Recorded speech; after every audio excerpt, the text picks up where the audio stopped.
On nous a dessiné un paradis qui n'est pas le paradis d'Allah.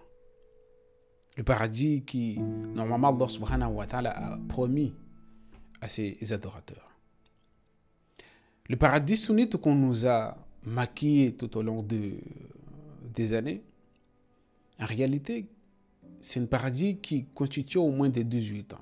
Pour ceux qui n'ont pas encore 18 ans, il faut qu'ils s'en éloignent un peu de ces propos. Parce que si vous regardez, il y a tout simplement le livre qui est de Ibn al-Qayyim, qui a dit le paradis.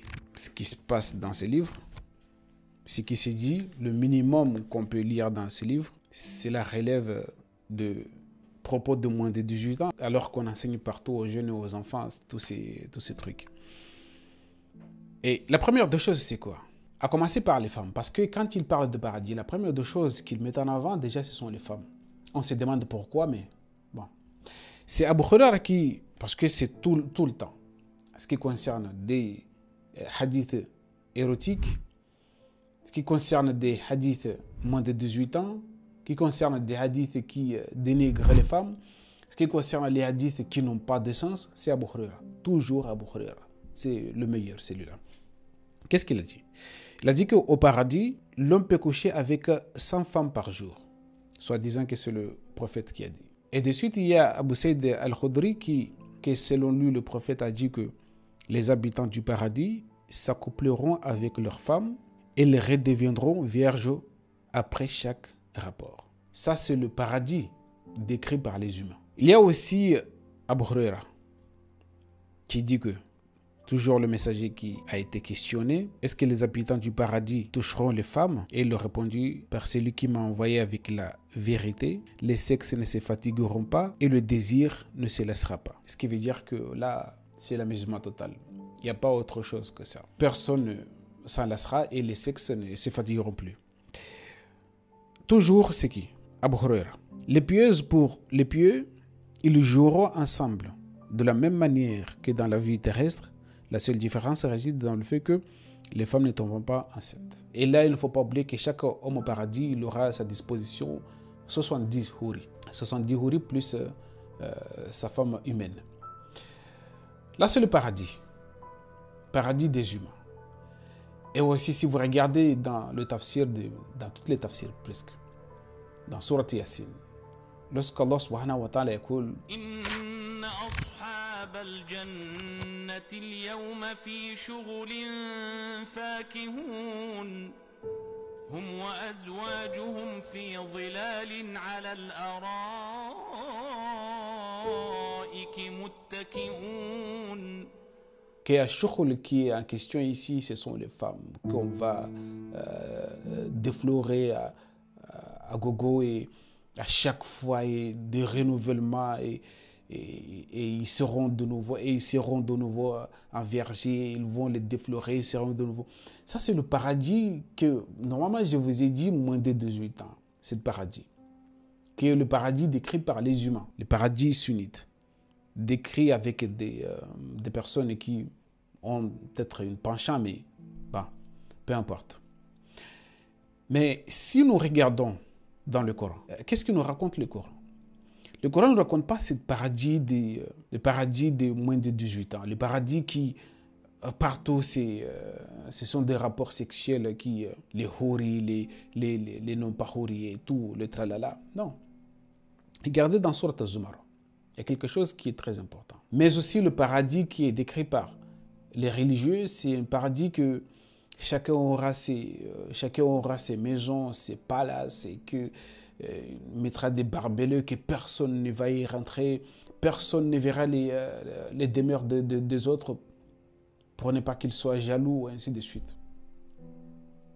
Allez dans Surat Az-Zumar, il y a juste un seul verset qui nous raconte. Il y a plusieurs versets qui nous racontent, mais allez tout simplement dans Surat Az-Zumar à la fin. Lorsque les personnes al-muttaqin seront introduits au paradis, les portes seront ouvertes au paradis. Qu'est-ce qu'ils vont dire? Il y a quelque chose là qu'il faut essayer de le méditer. Qu'est-ce qu'ils vont dire? La première des choses, lorsqu'ils franchiront les portes et rentreront au paradis, ils vont dire Alhamdulillahi alladhi sadaqana wa'adahu. Louange à celui qui a rendu véridique ses promesses. Et qui nous a donné un héritage, la terre. On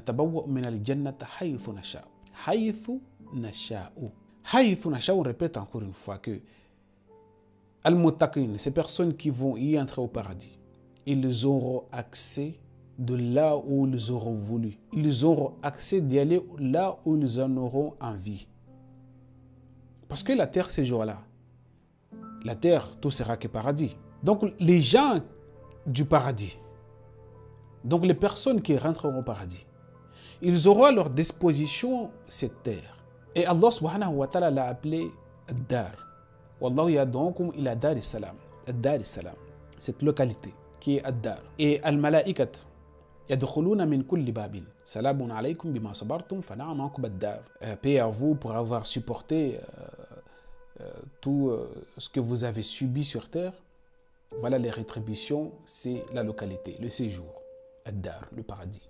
Donc le paradis qui est dans le Coran, c'est un endroit, une localité énorme dans laquelle là-dedans, vous avez la liberté de circuler où vous voulez.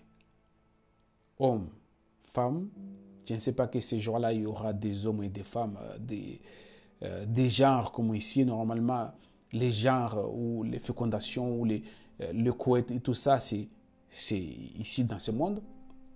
Mais là, on ne sait pas ce qui va se passer.